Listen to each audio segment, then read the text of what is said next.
G'day guys, how are we going? Well, you've just bought yourself your first camp oven and now you're wondering how to go about using it. Well, in this video, I'm going to show you some very simple tips on how to use a camp oven so your next cook up turns out to be a cracker. Let's get into it. Okay, so this video, I'm not actually going to have anything cooking inside my camp oven here. I've got a stack of other videos on my channel there where I've cooked up a number of roasts and dampers and scones and that sort of stuff. Check those out, but I'm going to show you some very simple tips how to use one of these so you can get yourself a nice meal when you go out there camping in the bush. Now we'll start from the top here on a few things that you sort of need. Now with the camp oven, you want to get yourself a trivet. Now one of these things here, and the idea of a trivet is it keeps your meal up off the bottom there, so when you've got your coals on the bottom there, your camp oven's nice and hot, your meal's not going to burn, your roast isn't going to burn. So you want one of those, and also it allows airflow, hot airflow to get around underneath it. So it circulates around whatever you're cooking a lot better if you've got yourself a trivet sitting in the bottom. So that just sits in there like so, and then keeps your meal up off the bottom, and so it's not going to go burning. Another handy tool also is one of these little hooks with the spring handle on it. Idea of the spring so it doesn't get hot, which is pretty handy. And that's just fantastic, for got to get in there, you want to lift your lid off. That's the thing, or you want to pick your camp oven up and move it, to wherever you want to put it. So that's certainly very handy having one of those. And then we get into this thing here, well, the old shovel. Well, you definitely need a shovel for when you're going to be doing a camp oven, because you've got to get your shovel into your fire there, get your coals out. So there's a few simple things there you need before you get started. And the other things, we'll get into some wood selections here. Now, with a camp oven, you want your fire to be burning for at least a couple of hours, to get a good coal base going. But you want this sort of size timber here, 1.5 2 inches sort of thick sort of stuff, because it's this sort of style timber that's going to break down and burn relatively quickly and also leave you with a good coal base size, sort of like that, about that inch sort of coal blocks that you're going to be left with in the bottom. And that's what you want. You want a stack of that, but you need heaps of this so you can just keep loading your fire on, because as you're taking your coals out, you need to keep replenishing your fire and keeping it burning. So you need a heap of this sort of stuff, about that sort of size sort of timber. You don't want to be doing a camp oven with this sort of style timber, this size timber. It's just way too thick. I'd be splitting that down the middle if I was going to use timber like that. It's just way too thick. It just burns too slowly and it doesn't break down into the coals that you need to do your cooking. It doesn't break down fast enough. So when all your meals are all done and if everyone's all finished cooking, that's when you start throwing the bigger ones on, when you're going to kick back around your campfire a bit later on throughout the night. And then the other thing too, it's like when you're cooking at home. Now, with a camp oven, it's very similar techniques to when you cook at home, but the only one big difference that your oven at home can't produce that one of these camp ovens can produce, and that's purely flavour. The flavours that come out of a camp oven are feeding amazing.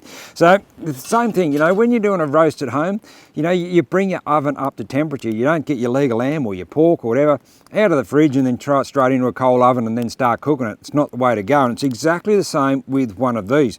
You got to, at home, you'll throw it in, you'll get your oven going up to about 180 degrees, and then you'll put your oven in, your roast in, whatever you're cooking, once you get up to your temperature. And it's the same with one of these. So to start out with, I throw that as close to the fire as I can possibly get, right? And that way it's going to heat the oven up, get it up nice and hot to where you want it to be. And I leave it there for probably about 20 minutes or so and let it get really up to temperature.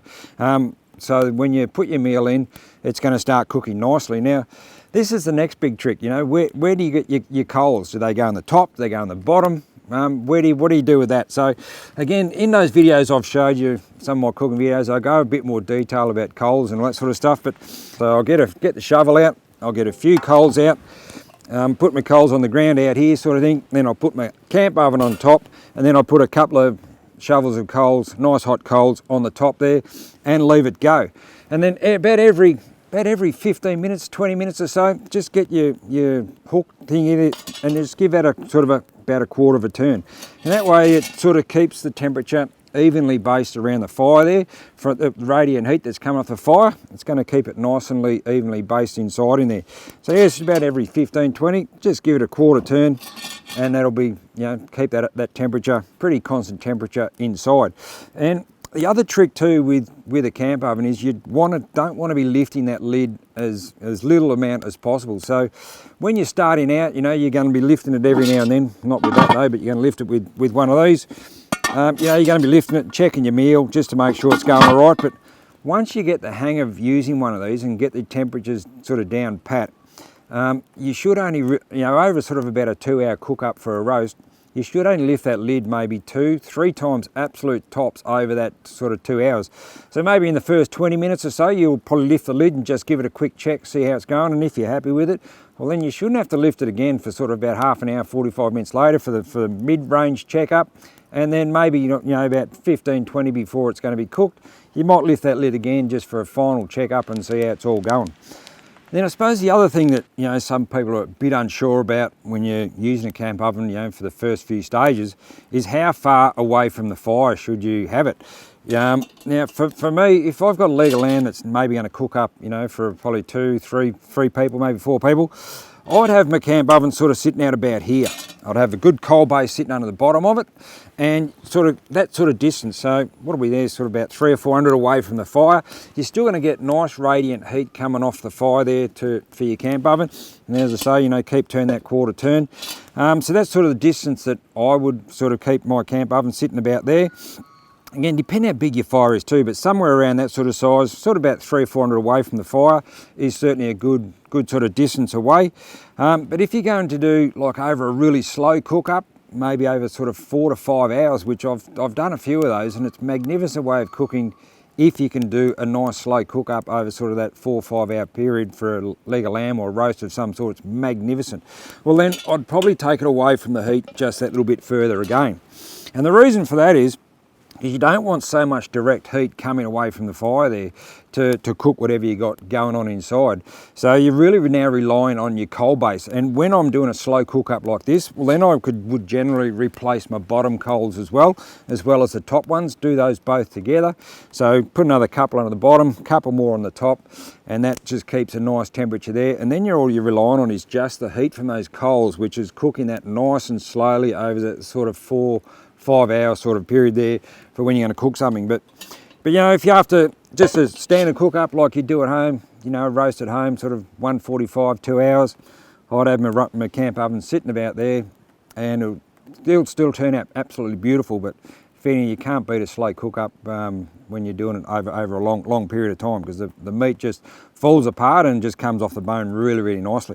And just another tip here, like if you're cooking anything that's got a marinade in it, or might be a stews or casseroles or that sort of thing, well, again, you want to have a trivet in the bottom. So you still want your trivet in the bottom there. So keep that in the bottom there like so. But then grab some tin foil, right?